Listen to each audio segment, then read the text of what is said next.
तो यारो Spiderman no वे home के जो कुछ नई इमेजेस आई हैं, ऑफिशियल इमेजेस, सारी इमेजेस लीक नहीं होती हैं। उनको देख के हमें साफ पता चल रहा है कि डॉक ऑक को एक बहुत बड़ा अपग्रेड मिला है उनके आर्म्स से रिलेटेड। और शायद ये अपग्रेडेड आर्म्स या तो टोनी स्टार्क की टेक्नोलॉजी है या फिर खुद स्पाइडरमैन की टेक्नोलॉजी है। मतलब स्पाइडरमैन की टेक्नोलॉजी भी टोनी स्टार्क की टेक्नोलॉजी है, तो इन शॉर्ट टोनी स्टार्क की टेक्नोलॉजी है।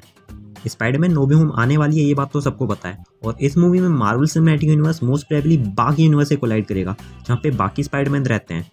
और टॉम हॉलैंड वाला स्पाइडरमैन, टॉबी मैगवायर वाले स्पाइडरमैन और एंड्रू गारफील्ड वाले स्पाइडरमैन के साथ मिलके लड़ेगा शायद। पर वो लड़ेगा किससे?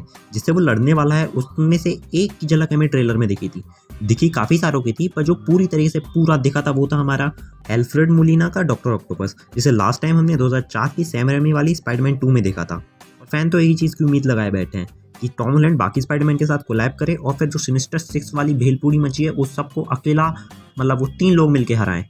और फैंस एक ही चीज़ की उम्मीद लगा रहे हैं कि स्पाइडरमैन को मल्टीवर्स की मदद मिले। पर यहाँ पे केवल स्पाइडरमैन ही नहीं होगा जिसको मल्टीवर्स के बाकी मित्रों से मदद मिलने वाली है, डॉक ऑक भी हो सकता है। ये बात सही है कि स्पाइडरमैन नो वे होम में पीटर कई सारे खतरनाक विलन से सामना करने वाला है और मोस्ट प्रोबेबली वो मार्वल सिनेमैटिक यूनिवर्स वाली यूनिवर्स में ही कोलाइड करेंगे, मतलब लड़ेंगे।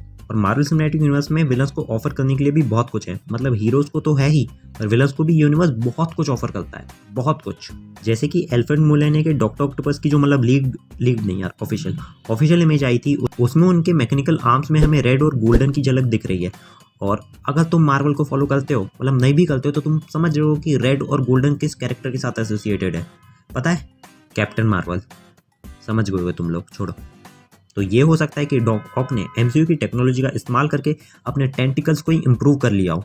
एम्पायर मैगजीन ने कई सारी इमेजेस रिलीज करी थी, उसमें से एक इमेज में डॉक्टर ऑक्टोपस अपने वही मैकेनिकल आर्म्स के साथ इक्विप्ड थे, जो कि हमको इम्प्रूव्ड लग रहे थे, जो मैं बहुत देर से उसके बारे में बात कर रहा हूँ, तुम समझ ही गए होगे। और ये वाली इमेज को देख के ये बात तो साफ पता चल रही है कि मतलब जो पहले ट्रेलर में हमें वो हाईवे वाले सीक्वेंस दिखे थे, उसके जस्ट बाद के सीन ये होंगे।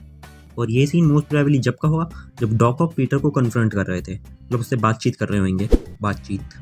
और मज़ेदार बात यह है कि हमें इस चित्र में तो डॉक्टर ऑक्टोपस के मैकेनिकल आर्म्स में रेड और येलो की झलक दिख रही है, पर बाकी सीन्स में नहीं दिख रही है, मतलब मार्वल एंड काटिंग स्ट्रेटेजी। और एम्पायर मैगजीन के एक दूसरे ही पोस्टर में हमें साफ साफ दिखा था कि डॉक्टर ऑक्टोपस पीटर को धरे हुए थे। और जहाँ तक मुझे याद है यार, स्पाइडरमैन की टेक्नोलॉजी भी कम नहीं है। डॉक्टर ऑक्टोपस की टेक्नोलॉजी बहुत हाई फाई थी, ये हम जानते हैं, पर वो 2004 वाली स्पाइडरमैन के हिसाब से हाई फाई थी। ये वाले स्पाइडरमैन के हिसाब से वो बच्चों का खेल है। जैसे कि तुम एम्पायर मैगजीन की यही वाली फोटो देखो, उसमें बहुत बुरी तरीके से डॉक ऑक ने हमारे ये पीटर को धर के रखा है। जिस लेवल की पीटर की टेक्नोलॉजी है, मुझे नहीं लगता कि वो अपनी इस नॉर्मल टेक्नोलॉजी के साथ आयरन स्पाइडर सूट, जो टोनी स्टार्क की टेक्नोलॉजी है, नैनो टेक्नोलॉजी को यूज़ करता है, उस सूट को इतनी आसानी से पकड़ सके और पीटर को प्रॉब्लम में डाल सके। अगर तुम्हें टोनी स्टार्क की टेक्नोलॉजी से सामना करना है, नैनो टेक्नोलॉजी के सामना करना है, तो तुम्हें नैनो टेक्नोलॉजी लगेगी या फिर टोनी की ही टेक्नोलॉजी लगेगी, क्योंकि ओनली टोनी की टेक्नोलॉजी किल टोनी की टेक्नोलॉजी।